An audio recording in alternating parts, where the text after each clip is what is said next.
Para comentar os números deste Boletim Focus, converso agora com Felipe Corleta, sócio da Brasil Wealth. Seja bem-vindo à nossa programação, Felipe. É um prazer tê-lo por aqui, meu caro.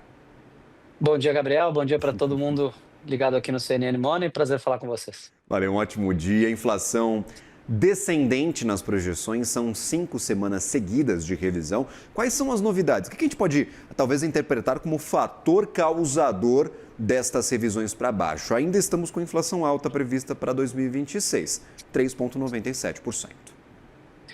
Olha, Gabriel, a gente vem vendo, né? A inflação vem no Boletim Focus vindo de acima de 4,5% para perto de 4% nesse ano.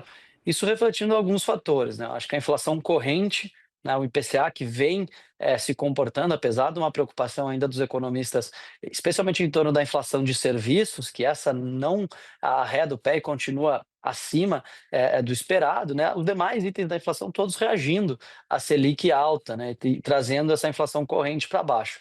Então, acho que esse é um dos pontos que altera as expectativas dos economistas. O segundo é o câmbio. A gente vê o dólar chegou nos últimos anos aí tocar acima de 6,20, né? E hoje a gente trabalha com um dólar relativamente estabilizado, aí, em torno de 5,30, às vezes até tocando os 5,20. A gente sabe que muitos dos itens da cesta da inflação estão atrelados diretamente ao câmbio por se tratarem de commodities como alimentos, combustíveis, enfim. Então você tem ali uma relação direta desses preços com o câmbio. Então, o câmbio comportado, somado à inflação corrente que vem decrescendo, está trazendo essas expectativas dos economistas da inflação para dentro dos limites da meta do Banco Central, né? Agora, com relação ao Boletim Focus de hoje, a grande expectativa do mercado era se haveria alguma mudança na projeção da Selic, já que ao longo da última semana a gente viu vários bancos importantes, inclusive Itaú, BTG, bancos americanos, trazendo a expectativa para que a reunião de março do Copom traga um corte de 50 pontos para a Selic. Isso, inclusive, está implícito hoje na curva de juros. Então, o mercado está esperando um corte de 50 pontos, poderia haver alguma mudança nessa projeção de Selic, quem sabe vindo de 12,25 para 12, as projeções para esse ano. Essa era a grande expectativa. Não aconteceu, o boletim foco bastante morno, muito parecido com o da semana passada. Todo mundo agora esperando, em alguns minutos, a fala do Gabriel Galípolo. Perfeito. Talvez a inflação publicada amanhã, de janeiro, possa destravar essas revisões para baixo? Ou você acredita que o mercado, ao colocar 50 pontos base na reunião de março para queda, está só antecipando alguns cortes e não mudando o resultado final das suas projeções macroeconômicas, Felipe? Então, sempre tem esse debate, né? Qual que é o ritmo dos cortes e qual que é a distância desse ciclo, né? Até onde a Selic pode cair, né? Nesse momento, o mercado no curto prazo está bastante atento ao ritmo, quer dizer, vamos começar com um corte de 25 pontos ou com um corte de 50 pontos.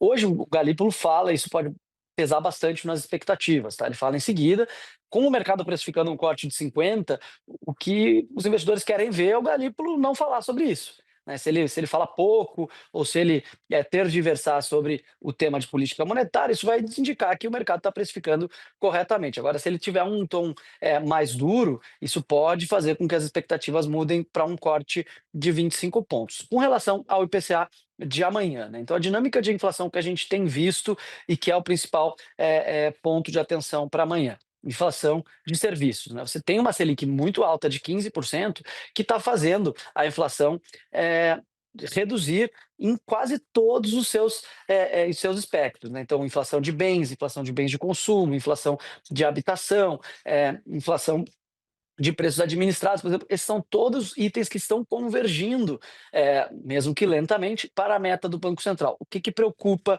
os economistas? A inflação de serviços, né? A inflação de serviços está muito ligada ao custo de mão de obra. A inflação de serviços ela insiste em rodar em torno de 4,20%, às vezes até 4,5%, dependendo do recorte que a gente fizer desses dados, né? Então, o mais importante para amanhã, para o investidor e para os analistas de mercado é olhar para a inflação de serviços. Se a inflação de serviços começar a arrefecer, mesmo que lentamente, isso pode levar, sim, a uma confiança maior do mercado de que esse ciclo de cortes da Selic vai ser mais rápido, ou seja, em cortes em passos de 50 pontos, e mais longo. Quem sabe com a Selic vindo ao final do ano para 12, 11,75, alguma coisa nesse sentido, né? Então, certamente, Galípolo hoje e IPCA amanhã são os grandes fatores aí que podem mudar essas projeções para a Selic a partir de março.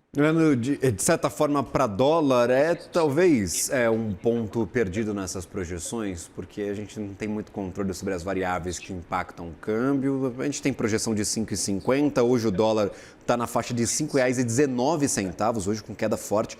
Não forte, vai, 0,42%, mas para um dia dá para a gente chamar a atenção para essa queda do dólar, sim. R$ 5,19, ainda estamos distantes destes 5,50 projetados pelo mercado. É uma zona de segurança para fazer essas projeções, ô Felipe?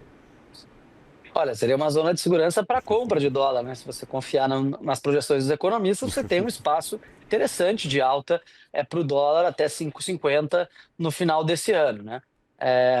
O que a gente tem visto efetivamente nessa dinâmica de câmbio são as moedas de países emergentes se apreciando bastante ao longo do ano. Isso em decorrência de alguns fatores. Primeiro, a busca dos investidores por novas geografias, dado que nos Estados Unidos a gente também está num ciclo de corte da taxa de juros e que você tem visto muitos bancos centrais olharem para o ouro e menos para o dólar como reserva de valor. Então, uma desvalorização global do dólar tem impulsionado as moedas de países emergentes, inclusive com os países exportadores de commodities, como é o caso do Brasil. Então, tanto petróleo quanto commodities metálicas têm se comportado bem nesse começo de ano e ajudado o câmbio, né? O segundo fator é o diferencial de juros. A gente tem uma taxa de juros que, apesar de estar prestes a entrar num ciclo de redução, ela ainda é muito alta comparada com a taxa de juros do Banco Central dos Estados Unidos. A taxa de juros no Brasil é muito mais alta, faz sentido para o investidor trazer dinheiro para aplicar na renda fixa no Brasil. Isso tem trazido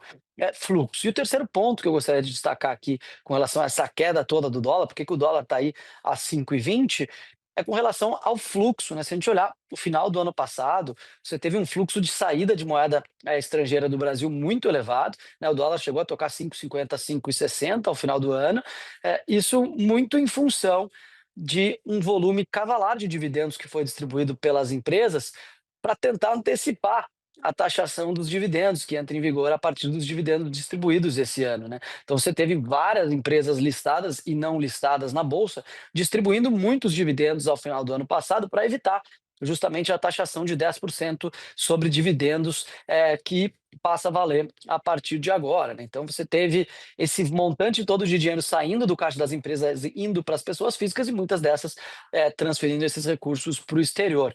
Isso aí cessou. Com a virada do ano, você não tem mais agora as empresas distribuindo dividendos extraordinários de forma muito agressiva, como teve em novembro, dezembro do ano passado. Então, esse fluxo de saída estancou, você tem um cenário externo favorável para a apreciação de moedas de países em desenvolvimento, de países emergentes. Tudo isso se somou com essa Selic tão alta e trouxe esse câmbio aí para 5,20 o real, uma das melhores moedas aí para se ter em carteira nesse começo de ano. Maravilha, Felipe Corleta, sempre bem-vindo à nossa programação, sócio da Brasil Wealth. Até uma próxima, meu caro. Um ótimo dia, uma boa semana a toda a equipe. Obrigado, Gabriel, igualmente para você. Valeu, até a próxima.